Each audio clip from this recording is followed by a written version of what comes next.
Yo, what's up everybody? How you doing? I got it up in the building. Now listen, I've seen the story that's happening for Diamond Platinums, Willy Paul, the Furaha City Festival that was happening. And there's a lot I could say. However, I don't have a lot of information on what really happened. So what I'm going to talk about is from what I can see. All right. So a few things off the cuff. One, we can see that Willy Paul wasn't treated well. Okay. As an artist, leave alone even me Kenyan artists, whatever. As an artist, first of all, we have to respect artists. No matter which type of artist it is, whether it's a DJ, it's a dancer, it's an acrobat, it's an MC, it's whatever. Artists need to be respected. All right. So that one goes without saying. All right. Now, okay, the organizers and the management and everybody, we could have done better. Let's take it as a learning curve. Let's do better. Let's reach out to Willy Paul, apologize, make amends. The guy is amazingly talented, and even if he wasn't, he's an artist, and he needs respect. So let's respect the art. Then now let's come back to Kenyans. So Kenyans, let's see how we respect our own. Kenyans don't really do that really well. They always like to embrace outsiders more than their own. All right. So Kenyans, we can do better. Okay. And the reason why even the security guards, my bouncers and everybody, they were harassing Willy Paul, forgetting huyo mse mwingine amekuja na anaenda. Mutabaki hapa na Willy Paul, na next time Willy Paul anafanya event yake mtaenda kutafuta job huko. And you are our brothers, like sino tuko hapa tunabaki. It's the same thing that used to happen during the Wakoloni era. Like you'd find like Africans were snitching on Africans to the colonialists. You know, they're holed up in such a place, they're hiding in such a place. There were snitches, and we know most of them who were snitches, and they later became some of our leaders in this country. But there were snitches. They were snitching on other Kenyans when Mau Mau was happening. They were snitching on Akina Dedan Kimathi and the rest. So that is a habit that most Kenyans have, and it's always been there, and we can do better. All right. However, this is what I wanted to talk about.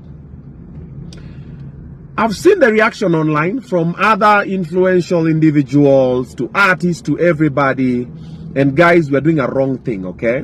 What is the wrong thing we're doing? We've already concluded and we've already started dissing Diamond, and we don't know what really happened. You and I don't know what happened. I always say this thing all the time, man. When you see something online, there's always an agenda to it, and there is the truth. Then there is the side of the story of the person who's talking, and then there's the side of the story of the other person who is not talking. And even if they talk, they might as well just say the side of the story that fits their agenda. We don't know the truth. Even Willy Paul doesn't know why what was happening. Or maybe he knows. We don't know. Maybe Diamond doesn't even know what has happened. Maybe the truth of the story was the guy wasn't paid what they agreed. I've seen it happen in Mombasa. There's a time I used to work at QFM. Then QFM called Diamond to perform in Mombasa. And when he got there, he couldn't perform because they had not given him the money that he wanted. So when they managed to get the money that he wanted, wakampelekea kwa room yake, akasema, tulikuwa tumelewana dola. Lakini si Kenya shillings. Wanaambia hapana, si ndio hii imefika nini? Hapana, tulikuwa tumelewana dola. Do you know Akina Otoyo, Ron Clifford did, and everybody, ask them, they can corroborate this story. They had to go and wake up Joho so that Joho can give them dollars equivalent to the amount of money that Diamond was to be paid, so that Diamond can get on stage. It was so bad, all the artists who are getting on stage, walikuwa wanapigwa na machupa, wanarushiwa na mavitu. Mombasa, it happened. Venye Diamond alipatiwa pesa yake, it was already getting in the wee hours of the morning. I think it was like 5 or 6 in the morning or something. Akapewa pesa zake. Diamond akasema, haya, nipatie microphone basi mimi nifanye shughuli yangu. Because alikuwa amevaa kutoka kitu kama, I think 11 p.m. or midnight or something. The guy was getting on stage at around 6 in the morning. Or 7. Don't remember the exact time it was. Jamali panadu stage. Akaanza tu backstage. Tatizo kwangu mbagala. The guys came back and it was an amazing show. So let's not crucify someone based on limited information. That's what I'm trying to say. We don't know why Diamond did not perform. We have no idea. But Diamond knows. The organizers of the event know. They might not talk about it because maybe there was a misunderstanding here and there. Personally, I don't really think he didn't perform just because Willy Paul performed before him. No.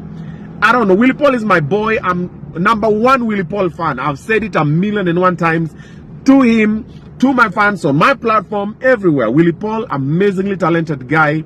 If only we can take him more serious, and also if we can also just put a little more discipline on his craft, the guy is gonna be, is bigger worldwide. But let's not water down the whole thing to a small thing at Nani Ali performs Jeep before Nani. That's some BS. That thing, I've seen people perform before whoever. I perform before people. IMC for people before Nani, bro, it doesn't change anything. Your fans are your fans. Whether you perform fast, you perform last, it doesn't change shit. Just perform. Alright? So whether Diamond could have performed fast or last, it wouldn't have changed anything. I truly believe there's another reason why he did not perform. There's something. And I believe also there's another reason why all the altercation happened. I've seen it. It's happened before to Timmy Tidat as well. And also another thing that most people don't know, your enemies are normally from within. Wale wanakupiganga vita ni watu tuko nao kwa industry. Mi watu wananipiga vita ni watu niko nao kwa industry. The people I look up to, people I call my godfathers, people I go to for advice, people I sit down with and tell them, hey, listen, I want to do this. Wanakama wananiambia hivi, wanaenda nakutana na maadui wangu wanawaambia hivi kunihusu. Na nimewajua. The people that fight you are the people that know you. Either your family members, your friends, your colleagues, and everybody. Like, for example, Willy Paul, the people who are fighting you are people that know you. Strangers don't really care. They'll say something, but it can't get to you. The people that are fighting us are people from within. The people who are making the industry become shitty are same people in the industry. I got a job. There's a time MC Jesse gave me a job to MC. It was called Scania drivers something. Wasi walikuwa na reverse matrela. This was the first gig. This was a couple of years ago. This was the first gig. I think I was paid a huge amount of money. I was paid, I think, 250 G's to MC an event. Back then, I used to charge about 100, maybe 80, maybe 150. Kama songa sana. Corporates were like 150, 100. This was a couple of years ago. I was called by Trevor Ombija. Then I was called by MC Jesse. And they recommended, and I was given this job. I was paid 250 G's. And another person in the industry who I look up to, who is a very powerful force to reckon with, went and spoke shit about me to MC Jesse. At yo, why would you give Obinna this job? And you know you could have given me nini. And then anongea shit na naandika kwa email.